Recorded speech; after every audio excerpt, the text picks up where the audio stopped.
Well, good morning, gamers. Welcome to the Blue Gamer Bluecast Morning Show.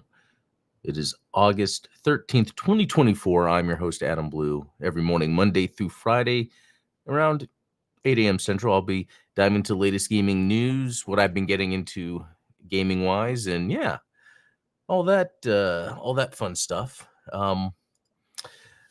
It's kind of been a kind of a slow sort of part of the summer, I think, with all the game news at the beginning of the summer, with Summer Games Fest, all that.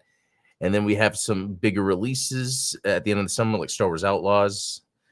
This middle part has been a little light, but it's allowed me to partake in older games, although I have been all year, but really dive in more into, Metal Slug, which has been fun.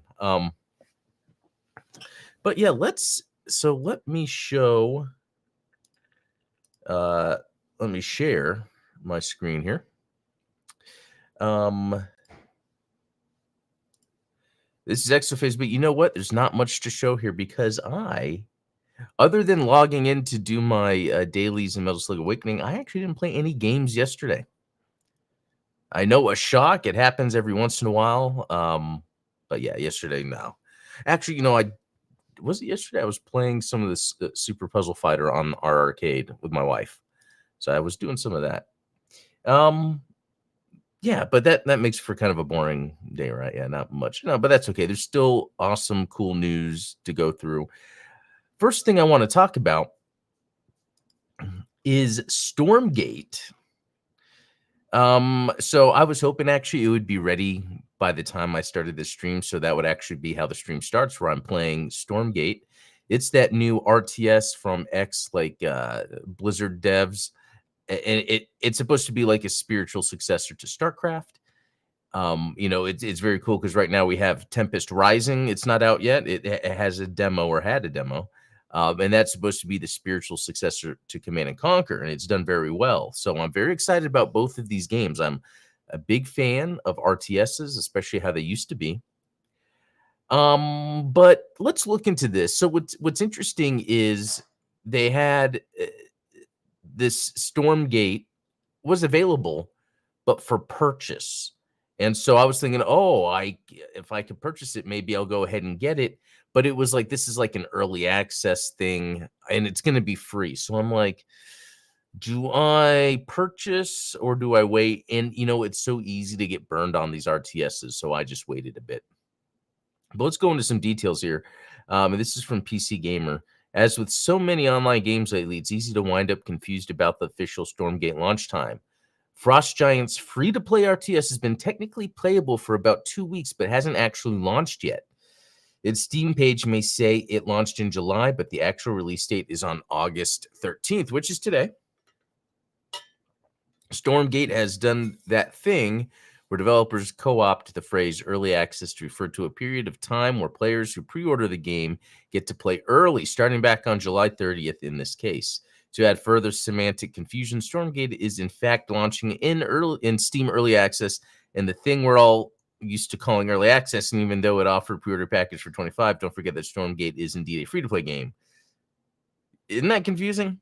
Despite all that unnecessary confusion over what words mean, Stormgate is about to launch for free, for real and for free. So that's the thing. I decided at the end of the day, I'll just wait for it, to launch free. So it's today, 10 a.m. Pacific. So that means where I am potentially like 12, so around noon, which I'll probably be busy with work. So I might not get to it until later. But we have the dates and times here. Stormgate is launching in early access with competitive 1v1 matches, the beginning of its campaign, and 3-player co-op versus AI. It's planning to remain in early access for at least a year to add 3v3 matches, more heroes, a map editor, and other features detailed in its Stormfront, or its Stormgate roadmap. Stormfront. Isn't that a newer character introduced in The Boys? But anyway, so what's interesting about this is, again, this kind of goes back to when I hate when a game is like early access, because this game is going to be out to play, but it's not going to have all of its features. And then I might play it enough to kind of be bored and not play it when all the features come out. I don't know, because it's starting with 1v1. and 3-player co-op versus AI. Okay, those are pretty strong features. The beginning of its campaign, which, it's just I mean, I guess it's free to play. That's the thing. It's early access, free to play. Can't really complain too much about that, especially being early access, free to play. They are open to constructive criticism and feedback, so that might be the chance to really, because there's that other RTS game called Tactical Warfare that is in kind of its same state where it's like, well, I'd say it's super early, but it's super rough. They're looking for feedback. I tell you, the RTS doesn't get the love it used to, especially, I think I talked about it yesterday when I was watching this interview with an ex-EA developer. They were on the Command & Conquer 4 team when Command & Conquer 4 was originally some other Command & Conquer offshoot for web, like a free version. And then they decided to repackage it. I guess marketing decided to repackage it as Command & Conquer 4. That explains a lot. But again, RTSs don't get their due, I don't think. And when they do, it's around esports, like with StarCraft 2, the whole esports scene.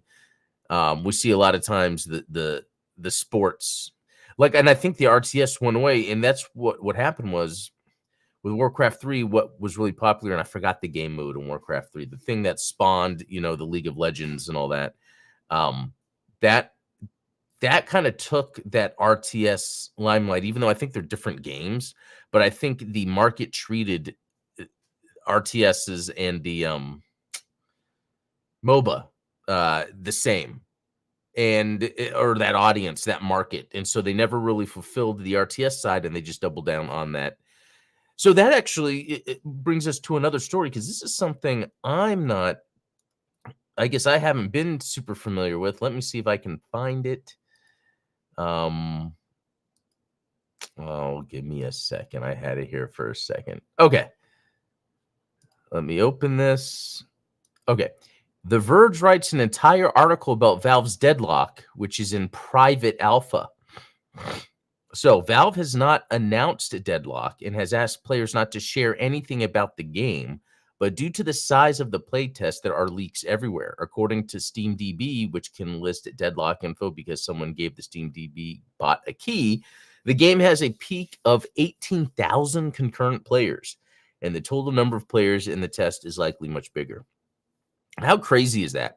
18,000 concurrent players, and it's a private alpha.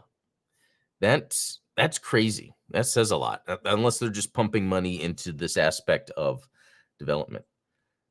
Apparently they got banned later. Update August 12th. Turns out Valve was not fine with me trying Deadlock with friends. I've been banned from matchmaking. Oh, well, please feel free to make fun of me in the comments. Let's see. I find the article kind of misleading. They only played the game for a few hours and claim it plays like Overwatch. But that's not true at all, in my opinion. I've played around 30 hours of Deadlock, and it's a MOBA through and through, not a hero shooter. Games last for 30 to 60 minutes. There are lanes, and you farm minions. You buy items, and characters have way larger health pools than in your usual shooter. I think it's closer to Paragon than anything else. Sure, there are some shooter elements in the game design, but it doesn't feel like one, in my opinion. Interesting. Paragon. I played that for a second. There was that time when there were all of these games that were like doing this sort of Overwatch / Destiny, trying to MOBA, trying to figure out what they were. And there were a handful of games. I can't even remember probably some of the names, but I remember Paragon being one that I tried. And it's interesting. There's so many gamers out there. You can have so many games, and as long as one is competently good and not wasting your time, it could stick and have a large enough following to just continue. But anyway, so this is interesting because this tells me there's this game Deadlock that is a MOBA that is coming out. That okay, so it's another Valve game. I've always been waiting for Valve to come out with their next thing. It's interesting that they're going in this direction.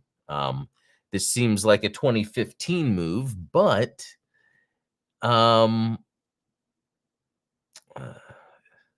yeah, it's interesting. It's interesting. We'll see what comes out of that. Okay, what else did I happen to Uh, let's see. There's something about Red Dead Redemption coming to PC. I guess there was a leak about that. Um, okay, this is crazy. I want to talk about this site, Blues News, right? I, I mean, I don't know if for some of you I've known about this for a long time. This used to be the site I would go to for video game news before it then became like forums or then social media and all that. Because I was trying to find news sites that aren't like negative or then calling out, the politics of something, just straightforward news, even if you give your opinion on it. And then the Blues News came up, and it's just crazy. I haven't come here in so long, and that the blue factor. But anyway, some cool stuff. Just so I can throw this out there, bluesnews.com. Um, just some cool news already. But the creators of the Evil Dead game, which I thought was very good for what they were doing. I just don't think it was the thing that Evil Dead needed, if that makes sense. Um, but they have plans for Halloween games. That'll be interesting. Chernobylite 2, some Stalker 2 video, which is crazy. I remember back when Stalker first came out. That was such a big deal. It was just so interesting and unique. Terminator Survivors delayed. Oh, yeah, I remember hearing about that. But hey, a delay is better than a bad release. And then something here I never heard of, Millennia Ancient Worlds. Shoot on site, early access, industry giant. Okay. So when I was looking at this, I came across something I hadn't seen before. Because I'm always on the lookout for games that get released. It might seem obvious, but sometimes games will get released but not even mentioned. Like I hadn't heard of this, so you might be familiar across the road. I think it got more popular from being on iPhone, where it's like Frogger in a way, and it looks like there's a new side-scrolling version, or not just side-scrolling. I guess. Well, yeah, I guess it is side to side, but it could be up and down. Anyway, just looks cool because I love things like this, little platformers, side-scrolling platformers. It's going to be on Switch, PS5, Xbox, everything. Okay, so this was a game that was on Apple Arcade. So this is another example of these games that get released on Apple Arcade that are pretty good for like it could be on console. And here we go. Oh, but that's not until September. Interesting. Okay. But yeah, I'm gonna want to try this. I kind of like those old platforming, side-scrolling games, and the Cross the Road was pretty neat. It made sense to kind of modernize Frogger in a way. Anyway, yeah, back on this Blues News site, I'm gonna actually keep track of this daily. It's doing a great job of putting news together. Man, is this really all from one day? Yeah, like damn. That is a lot of news. Okay, well, this would probably be the place to look now. Um, okay, so let's go. What else did I want to bring up? Let's just jump into the random latest news. Newzoo. I don't know what that is. Global games market expected to grow. I would think it would grow. Let's see. Dial up the diegetic sounds of nature. That's neat. A little another music thing for game dev. That's cool. Let's see if something a little more interesting pops up here. Oh, a mod list for Cyberpunk 2077. Man, I've played a little bit of that game and it is okay, but I bet mods could change my mind on that. Yeah, the news that I reported on yesterday, Crafton saving Tango Gameworks. That's cool. Let's see. Alien Romulus pays tribute to Alien Isolation with a telephone Easter egg. Director says that's neat. It's nice for the game to get a nod. I really liked the story in Alien Isolation or Isolation. Also, I think it fit well with what was already going on in the specific alien side of the universe. Konami's Powerful Pro Baseball was number 1 in July in Japan. Wow. Okay, couple things on that. One, a random baseball game, um, which that could just explain how popular baseball is in Japan, but also that it's a Konami game. Kind of curious to see what this actually looks like. So, because I'm curious how much of it is a simulator versus how much of it is like their own. Oh, wait. Of course they would have a la carte in this. Is Konami trying to get me to play a baseball game?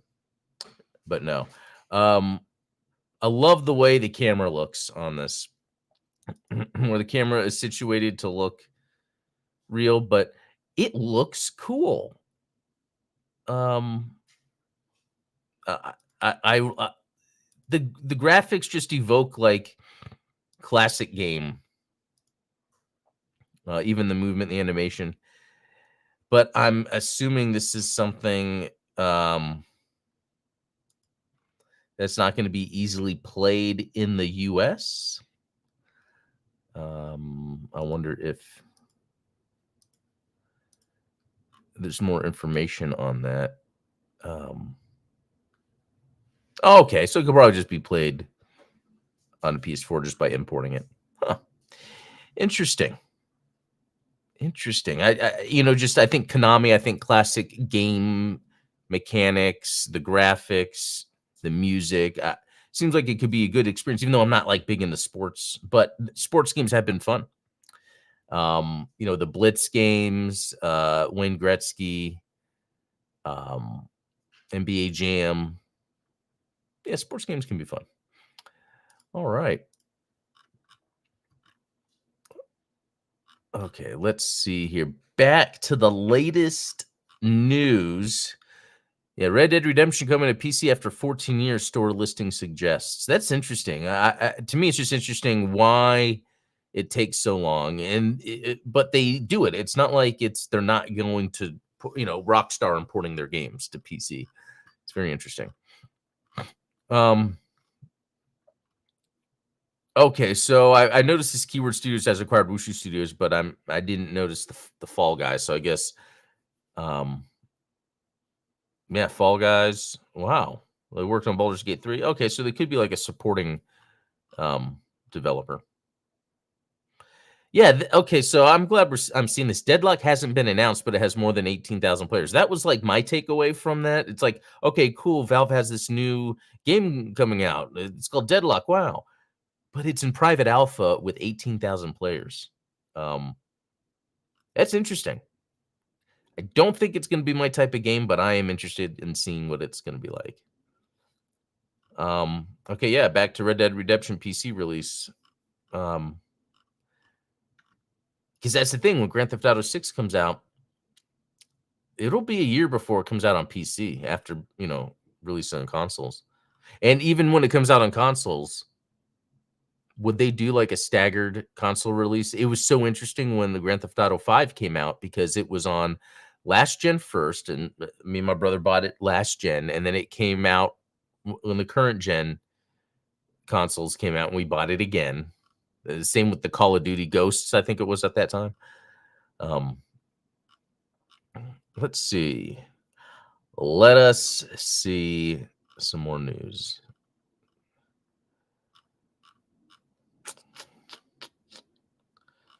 Oh, yeah, RIP to a voice actor, a Pokemon voice actor. 46 seems so young now that I'm in my 40s.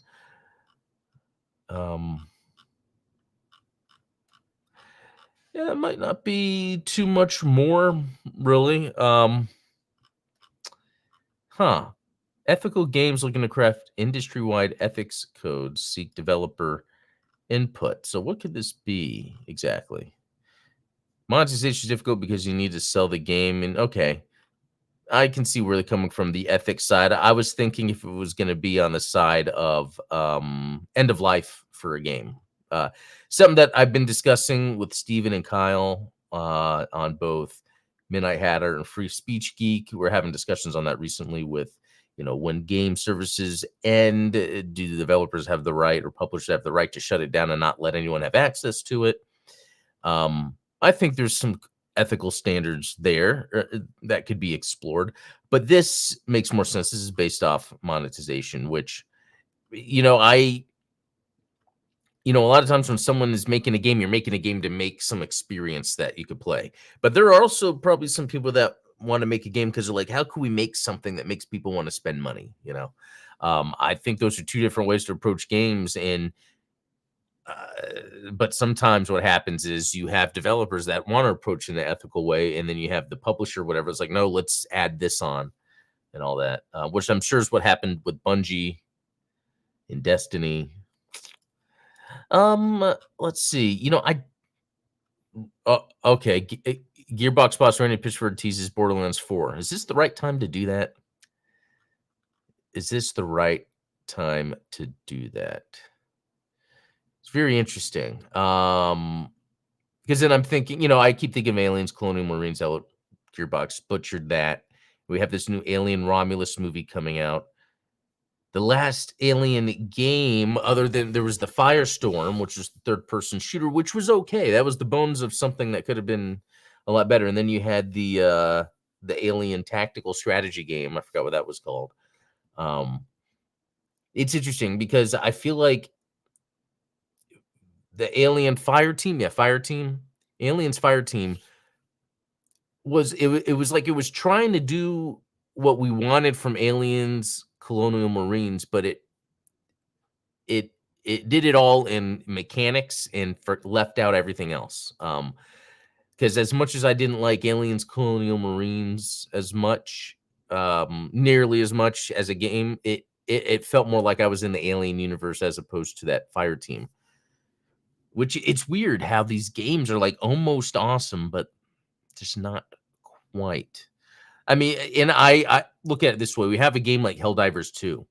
What if that was IP that was Starship Troopers or Aliens? What if it was this IP of classic movies we love, and it happened to be the next best game everyone was playing? That is what I really want to get out of games coming out in the future. The next game that happens to maybe revolutionize game mechanics or a way to play a game happens to be from some badass IP. And that's sometimes what I expect out of IP holders. It's what I would expect out of Star Wars. These latest Star Wars games that have been decent have been playing it safe because they've just been open world, third person games, action games, open world to a degree. But it'd be neat if, somehow, there came out an Aliens game, a Predator game,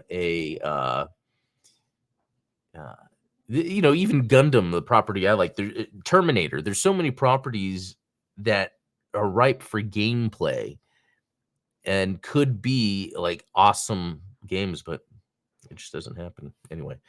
But that's about it. Thanks to all that joined. Again, not too much news, but enough little interesting stuff going on. I'm really anticipating playing Stormgate, and I want to be able to talk about it tomorrow. So hopefully I'll get to play that today. We could talk about it tomorrow. But anyway, until next time, have a good one, and we will talk later. Peace.